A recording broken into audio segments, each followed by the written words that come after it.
Well, first of all, 2016, a season obviously with ups and downs, another trip to the Super Regionals, but off the field, um, you had a lot to deal with. What did you learn from that, and how are you moving forward into 2017 after everything that happened last spring?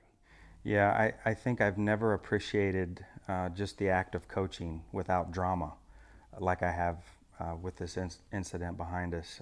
It just, every day we went to the park, it was this weight that you're feeling on your shoulders, and it distracted you from actually, coaching the game and enjoying the process of the game. And so it feels really good to have that back now. Well, now you're into fall ball. You're starting to get a look at your team and think about the spring and the 2017 season. What's your outlook right now, early as it may be in the fall workouts, as you look ahead to the next season? So far, with everything that happened last year, it seems like everybody here is 100% fully committed to what we're doing. And that wasn't the feel last year. There was some division because of all that went on. And now we have the group of kids here that we want here. And those kids really seem to have unified as a result of what we went through last year. And so there's a lot less drama. There's a lot of hard work. I don't hear any excuses.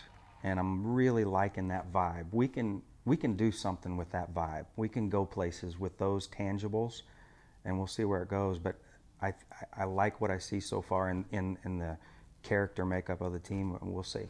You talk about losing those three seniors and not only their production, but how do you replace the leadership whenever you see players like Sammy Fagan, Taylor Gadbois, Emily Crane graduate and move on, and you have to replace them not only on the field but also in the clubhouse? Well, let's be honest. We lost 3 players to graduation that were arguably our 3 best players. All 3 of them were professional league draft players. And then we lost our number 1 pitcher with 28 wins, transferred to Oklahoma. So, I mean, on paper, it's going to be tough. It hasn't really emerged yet as who's kind of taken over the team. And in one way, that's scary. But in another way, I don't know how necessary it is. I'm the leader of this team, ultimately. And hopefully, however the hierarchy falls, people will step up and assume roles as we start to get comfortable with what position everybody's playing, who are the successful ones, all that stuff has to take place. You can't just walk up and go, hey, I'm a leader because I'm a senior now. It doesn't work that way. So I think it's going to take some time, and in the meantime, I got it.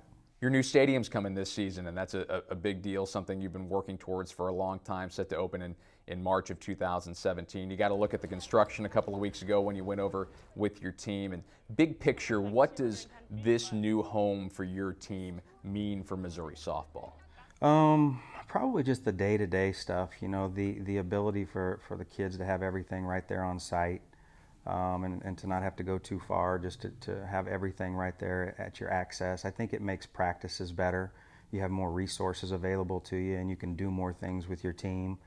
And I just think too, the visibility of it, I think, is going to give everybody a feeling of, I don't know, that you're in open air. You feel kind of claustrophobic sometimes at the old field. You're isolated.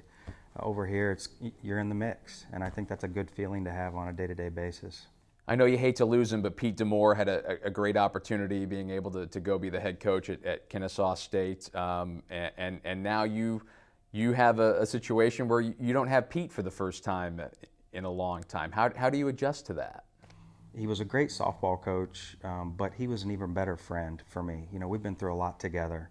And so for me, on a day-to-day basis, I kind of lost my best friend, or my little brother, or however you want to look at that. But just like family, you hate to see them go, but you're always happy for them when they have great opportunities. And that's the way I feel for Pete. And we wish him nothing but the best and appreciate all he did for our program.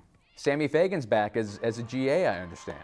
Yeah, I try to surround myself with good people, and Sammy's totally committed to who we are and our mission, and Rookie of the Year in the Pro League, and she lends so much credibility when she's out there on the field, and just being around the girls and seeing how she and I interact, and the trust we have in one another, I think builds trust with them, and them knowing that, hey, this is the same stuff that was taught to Sammy.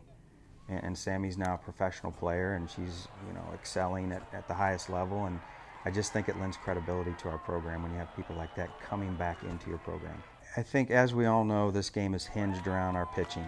And we have two returning pitchers in Danielle Bumgardner and Cheyenne Baxter, and we know what they're going to give us.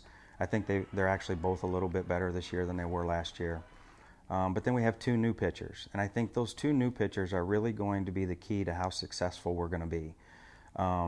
Baxter and Bumgardner are going to do what they do, and that's going to be helpful. But what these other two pitchers do, Maddie Norman, transfer from Louisville, and Parker Conrad, a freshman from Florida, both those kids have great potential, but will it be realized? Will they go have the type of year that they're capable of having? If they do, we could be a really good team. If they don't, we could be a pretty average team. I think we have to let this team be this team, and we have to let its personality emerge naturally. It shouldn't be forced, and that's the fun part. Where are we going to go? Who's going to do what? What's this going to look like? And it's still in process.